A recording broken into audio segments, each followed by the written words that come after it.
Hello, everyone. Welcome back to SAT Math Question of the Day with Professor Emeritus Seth Chaiken and Seth's brother Joel. We're here to hopefully show you, one, how to approach studying for the Math SAT, and two, how to approach actually doing Math SAT questions. In terms of studying, we strongly suggest that you visit Khan Academy because they have partnered with the SAT people, and they are essentially telling you what is on the test. And then they give you practice questions if you want to see how to get access to these things. Please watch our video dated June 29th, 2023. Okay, so we only do the advanced questions with the idea that we spend time, in fact, maybe too much time, going over how to approach these problems. So hopefully with knowing how to approach the advanced problems, you can go ahead and do the mediums and the foundation problems yourself. So today we are at the last topic of problem solving. We go down. Last time we met, we did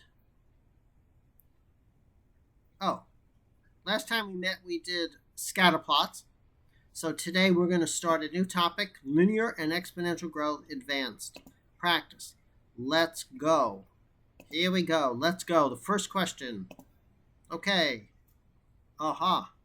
Wait. Oh, wow. We have to do that control minus sign on a Microsoft computer, which means nobody can read it. Ouch. Okay. Well, hopefully people can read it. Seth, what do you think? I mean, can you read it? I can read it. You can read but it? it's pretty small. Yeah, okay, good. Okay, here we go. We're pretty close to the screen. Right, yeah, so am I. Okay, everyone, please read it, try it. Pause the video, come back, and we will try to do this thing. Okay, cost for a 30-second advertisement. The y-axis is cost in thousands of dollars. Wow. And years since 1970. Is this the Super Bowl thing? No. How much does this cost for a Super Bowl advertisement? Oh, look, scatterplot shows the cost to run a 30-second advertisement during a major sporting event. So let's call it the Super Bowl. Okay. Between 1970, so that's year 1970, to 210, where X is the years since 1970 and C is the cost in thousands of dollars. That's C. C is a function of the years. X. C is a function of X. C is a function of X. Okay, the curve of best fit is also shown. Based on the curve of best fit, which the following is a true statement. Okay. The cost to run a 30-second advertisement during the sporting event in 1970 was $1.1 million. I don't know. No, the 200 is 200,000. That's not $1 million. Right. The cost it's not 1.1 million, so it's not that. Well, what do you think? The approach I'm using is I'm reading all of them to see which one works. Yeah, read all of them. And one by one. Yeah, okay. One by one, cross out the ones that are not the one. The cost to run the advertisement during this sporting event in 2010. Okay. That's over here is 1.1 million. What?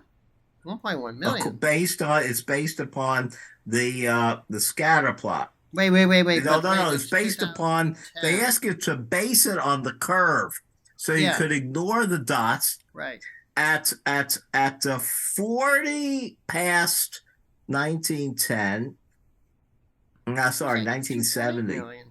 40 past 1970 is it's like what 2010. True or false? The cost was 1.1 million. No. The diagram shows it's well over 3 million. Where did they even get that distractor? It's way over what... We know. We're done. Okay. Between those years, the cost to run a 30-second advertisement during the sporting event increased by about 110,000. But that would be a linear change, wouldn't it? Yes, that's right. So I'd say we should cross that out because that suggests a linear change. We're having some problem with the internet here, so things are getting a little choppy. So we brought it down. Is there a fifth distractor?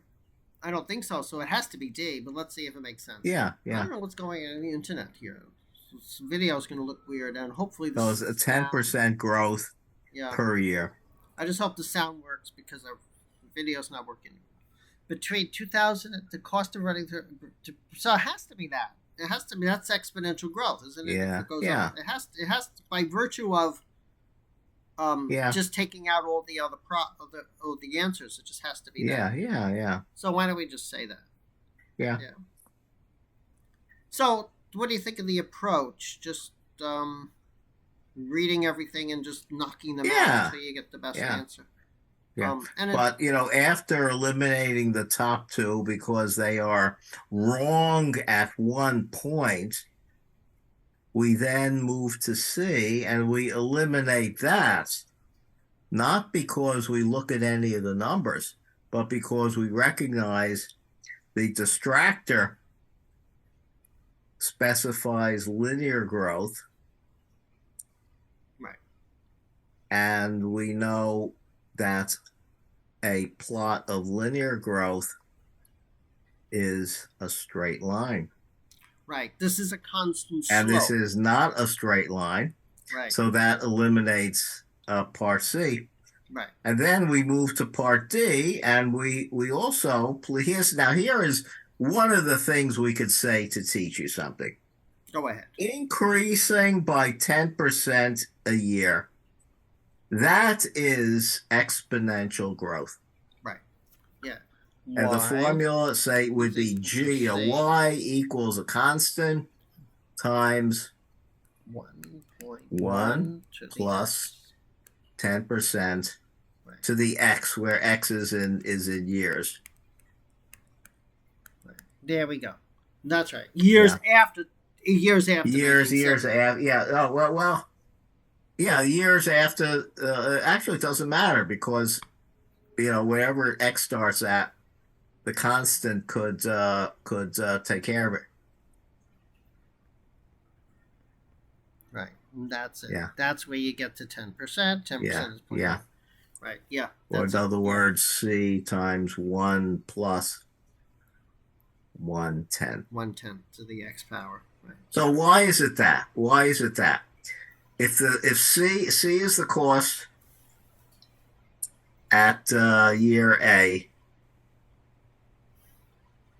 then at year A plus 1, the cost is what it was in year A plus 10%, right, of what it was in year A. So here is the increase of 10% in 1 year. The increase is that quantity. How much it is, in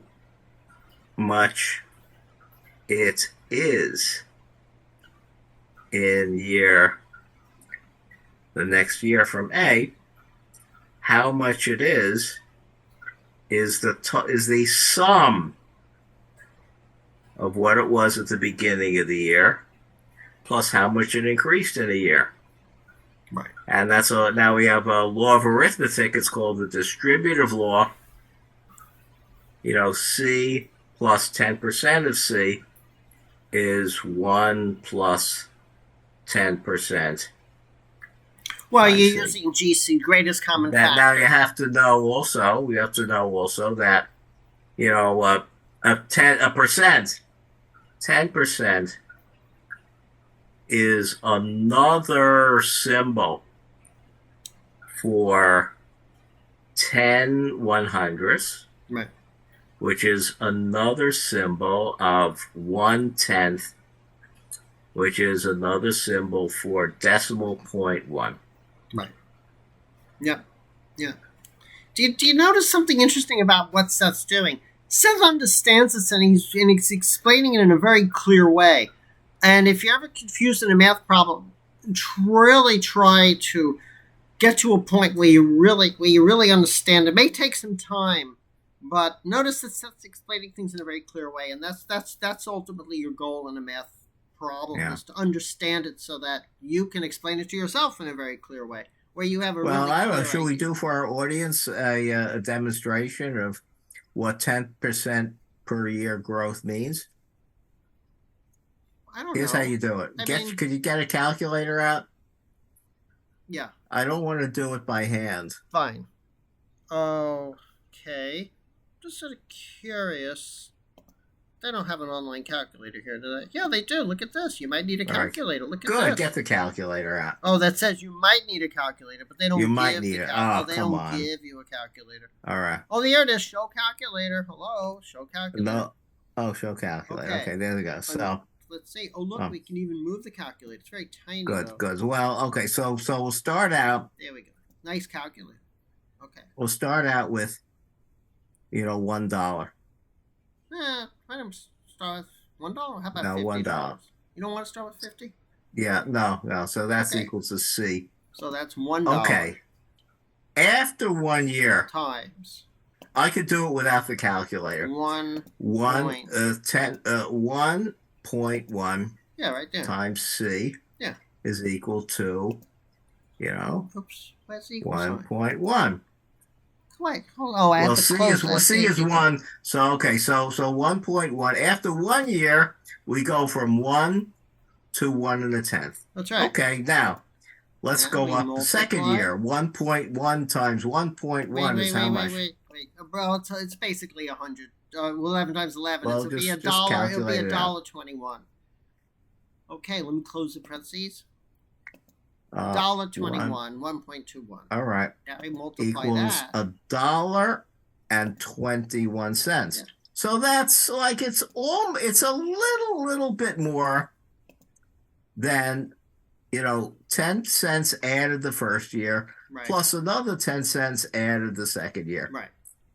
All right, so let's try the third year. There we go. Now it's $1. 1.1 times 1.21 is how much is that? On the calculator, you have to rewrite it. I It's on like the to write calculator. 1.331. Yeah. Well, look at this. It went up. Notice it's 3. It went up by 30 cents plus another 3 cents. Right. Yeah. These 2 3s are 2 3s, not two. That's not 2 2s. It's not 2. It went from 2 1 to 3 3. Right. Okay, let's try the fourth year. There we go. It's a $1.64. So now it went up to 1.4641. 4641. Wow. Yeah. So now the digit after the 10th digit is more than the 10th digit. There we go. Now it's $1.6151. 6151 at 5 years. So here X equals 5. Right. So you think it would only go up 0.5. Let's go up to let's try it up to 10 years. Okay, fine. We'll try to do this fast because people have better things to do. Do it fast, yeah. Plus, we have Throwback Thursday today. Something to look forward to. Okay, all right. 1.77 Oops. That's 6 years. Oh, I didn't.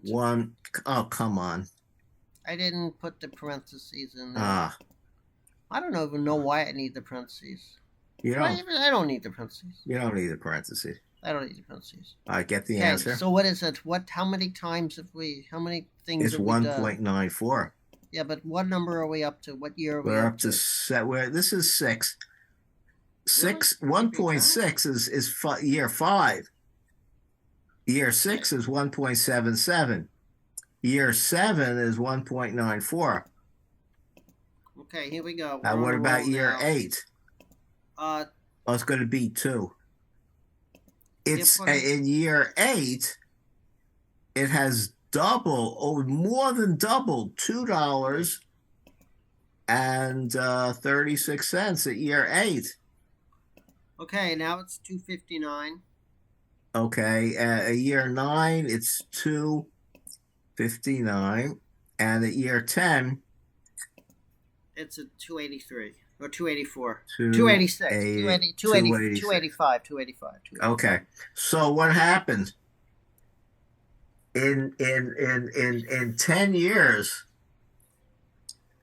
It doubled plus added another 86 cents. Yeah, yeah. So Yeah. if you are gonna want to, how do you do a clear here? Anyway, so I don't know. Let's Yeah. do an equal sign. Yeah. Okay, so if you want to do it this way, oops, up to the. How do you do a clear? Anyway. If you want to do it that way, you do one. You do this thing. One. Oops. You do 1.1 up to the 10th. Raised to Yeah, that's it. Yeah, there we go. See that? There we go. Yeah. 1.1, right? So we get the same thing. Anyway, enough. Okay. Okay. Oh, We're done with that. okay. What do? I answered, right? Let's see how they do it. So first we clear the screen. Don't forget we have Throwback Thursday today, where we go back to a question that predates the 2016 SAT. Okay, check. Okay. Now look how we see. Look how they did it. Oops, kill calculator. 5 steps. Woo! Look at that. Okay. Base. How about if we make it bigger for everyone to read? Okay. Based on the information's problem, we know we're working with exponential growth, right? Because it's got a curve. Okay, looking quickly at the first two choices, we see that basically they don't make sense, right? Says the graph does not support those options. Yeah, because what? Those options? Yeah, those choices. Those a question answer. The graph does not. Yeah, okay. The options are your options to pick an answer. Yeah. Okay. Right. All right. Good. They're yeah. So they are distractors. They are the options for answers. Okay. So now they say we could also eliminate the third option. The constant rate describes a linear change. Remember, constant rate means constant slope. It changes by a constant amount each year. That is a linear relationship. Yeah. So this is okay. strange. Well, it doesn't tell you that the graph. Yeah.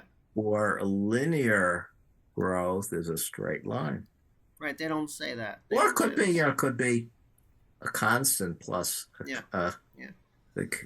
So then basically they're done. This leaves us with the last choice. So that leaves us with the last option. So then they do overkill, right? Then they say, then now they start explaining things, which is nice, but it's completely unnecessary because you've already eliminated the first three. So this is all completely unnecessary. Oh, look what they did. This is clever. This is really, really clever. Yeah. This is I have to hand it to them. Okay. They want to check that they gave you presumably the formula. Let's see, it was what was it? It was it was the amount at year 0. Right. Growing exponentially. And so let's call that y sub 0. I didn't even know the formula that they gave you is y sub 0 is equal y equals or c equals. It's equal to c. C equals y sub 0 times 1.1 to the what's the number on the x-axis? X. So they're trying to find the 0.1. No, what they did was the distractor was it is 10% per year, and then here they're asking you to check it, to check that what they propose as an option 10%, how accurate is it? Right. So instead of asking you to look at the best fit, the curve they drew, what they did was select one of the points that happens to be exactly on the curve. Yeah, that's 10. And so that you know the coordinates of it, and then you could plug these coordinates into the formula in order to determine the unknown constant. Right. Yeah. Yeah, completely unnecessary, but why not? Yeah. You would never actually do this on the test because you'd be Yeah. completely wasting your time.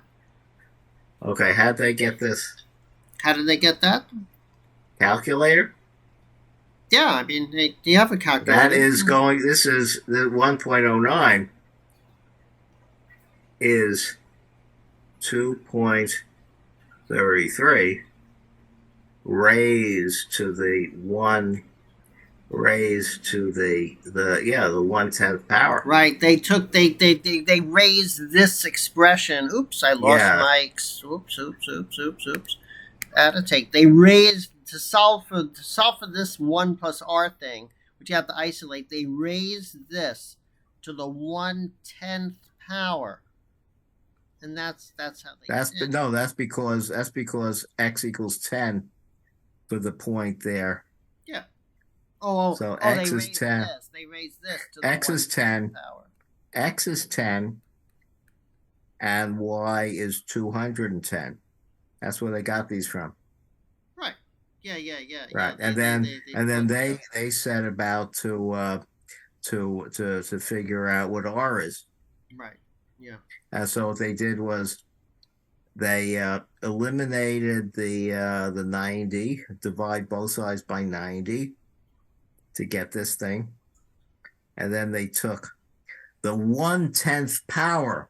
In other words, they took the 10th root. That's right. Of the left-hand side to give 1 plus r. Right. And so they got a value of r of approximately 9/100.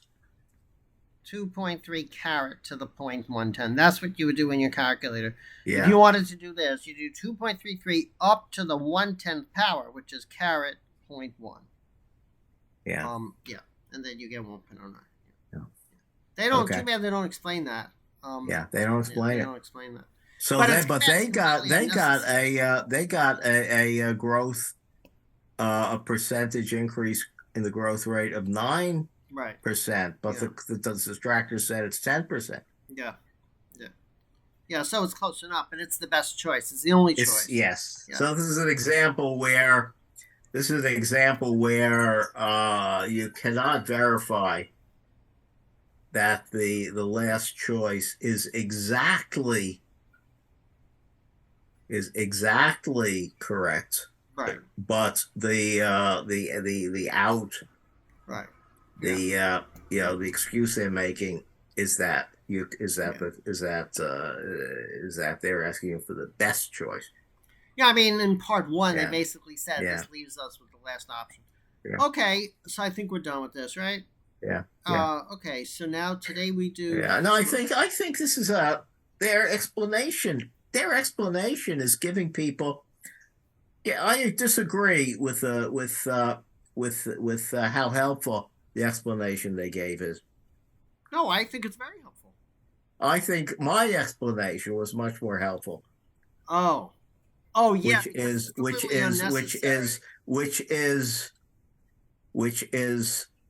the first two options are wrong because they don't match the data. That's what they said. Yeah, exactly. No. The explanation for the first 3 options is good. But the last explanation, what they went around calculating with the formulas, they didn't remind you that a curve like was drawn is the best fit. The shape of that curve is exponential. No, Seth, can you read? Read part 1, based on the information in this problem, how quickly we forget. Based on the information in this problem, we know we are working with an exponential growth model. Yeah. They said that at the very beginning. Well, no, let's see. First they say it leaves us.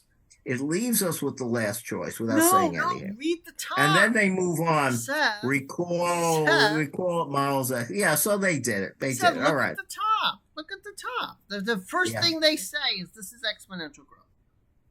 That's the first thing they say in the answer. Okay, good. Yeah. That's a start. However, what they should have done is draw a picture of a curve of the typical exponential curve. Right. Yes, yeah, and they should have drawn a picture for and that you could see that the exponential curve, the exponential growth, a growth curve, right, does have a shape like that, right, and that shape is different. Because from the line shape. Yeah, they should have put a line. They should have put a picture.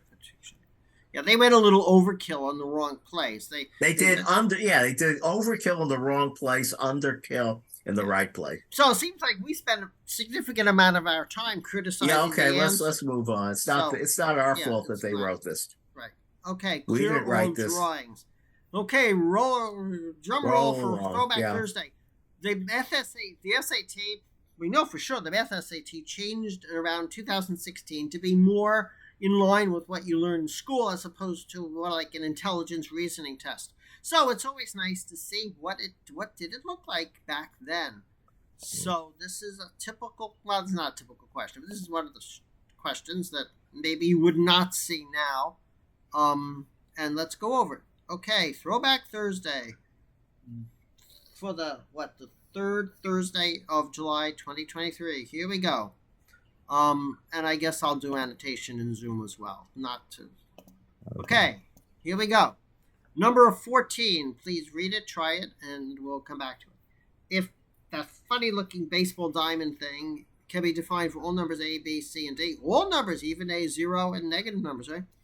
By that thing, A, C, B, D. If X is that, what is the value of... Wait, if X is that, then so it's a two-step problem. We have to figure out what X is, and then we have to use X to put into that thing, right? It's two very, very baby steps. Two very, very baby steps. So it's a two-step problem. So it looks weird. All right. So let's see. I would say it's a little confusing. Any moment minus BD. I would draw a blue line like that. Yeah. And put a plus on it. You want also multiply A times C. Yeah. So which are the quantities in the horizontal line. Right. The first and third base get multiplied with a plus. And I'm going to use a different color. And then the numbers that are lined up vertically get multiplied and they get added with a minus. Right. So this is 5 times 2 minus 4 times 1. Right. Which is 10 minus 4 is 6. X equals 6. Right. Yeah, you put the X into here.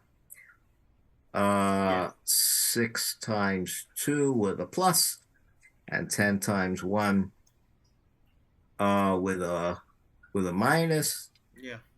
Right. And we get 12 minus 10 is 2. Right. So if you have dyslexia, you mess up your left right like I do, you got to really be careful. You almost if you mess up your left right, it wouldn't hurt with this problem. No, but if you just totally mess things up, right? The other thing if you mess up left and right with up and down, right, then you'll be in trouble. And there's this minus sign. You better make sure you don't add them. Yeah. Yes. Well, why couldn't they have written it this way? A, B, C, D. Put it in a square and put the square parallel to the axes. Why'd they put it in this? Why did they tilt it? I have no idea. But this can be categorized in that. This is horrible. Every time I write, my video goes, I messed up. I really hope the sound isn't screwed up. It's qualify under this thing called funky functions. Yeah, funky functions, where you define a function. Now, funky functions don't seem to be on the post-2016 SAT. Because you don't normally do funky functions in school. So that may be why it's not on the modern SAT. So, well, I'll tell you a secret. Go ahead. They thought they were smart. Because everyone who went a little bit beyond the SAT in math would recognize that when the numbers are written in an array with the A and the B in one horizontal row, the D and the C in another horizontal row below it, this funky function, A times C with a plus and B times D with a minus, is known as the determinant. Right. This is a matrix when you do matrix math. Yeah. Linear algebra. Yeah, and a bunch of numbers, math. Equal, a certain number, a square arrangement of numbers is called a matrix. Right. And there's a funky function of matrices called the determinant. Right. And it's very well known among people who've gone a little bit further than the SAT in math. Right. And so they make up this, okay, let's give them a funky function. Let's just take the determinant. Right. Ha ha ha. They don't know it's a determinant, but we do. And we'll just make it difficult to recognize by putting it on its corner. By tilting whatever you it. want to think. Whatever you want to think. Yeah. Anyway, so I think what they should have done is make it hard, make it a little funky, like put this. Right, it's a funky function. Yeah. And define it as B times C minus A times D. Oh yeah, that's a funky function. Now that's a funkier. That's a funkier. Well, maybe do it like this: B times C plus 2 times A times D. I was just thinking about that. That's a funkier function. Yeah. Or make it. We're done, Seth. We're done. We're done. Yeah. But it's still again a funky function and 2 baby steps. Evaluate. There's step 1. Evaluate a funky function with what are the steps? Evaluate the funky function with all of its numbers are given. Yeah. And then evaluate the funky function with one of its numbers a variable. Right. And then so there are 3 steps. Evaluate the funky function with the 4 numbers 1, 2, 4, and 5. Then evaluate the funky function with one of the numbers being a variable, 1, 2, 10, and x. That gives you a polynomial, an x, and then they ask you to solve for x. Come on, stop with the complications. That's what they did. Stop with all the complications. You get x. Well, we did have to solve. Oh no, we didn't solve. Yeah. You don't solve. I'm going crazy. I'm just making it more complicated. Stop. No, it's even. You're right. Evaluate it for x, and then plug x. You're right. Thank you. I was looking for hope that they would do something more interesting, which they did not do. Okay, yeah, no, they're not. They're just a funky function. Wishful thinking. Scare people. Yeah. Okay, everyone. We're not going to do it, but this is going to be our This is going to be our Throwback Thursday question for next week. So if you want a week to do it, go ahead and look at this thing, and we'll do this one next Thursday. Okay, so I guess that's it for today, right? Yeah. Okay, and also for the week. It doesn't look like we're going to be meeting tomorrow on Friday. So, everyone have a great day. Like us, dislike us, give us comments on our YouTube videos. And if you have any SAT math questions, email us at satmathquestionoftheday@gmail.com. Have a great day, have a great weekend, and we hope to see you next week. Okay, everyone, take care. Bye-bye.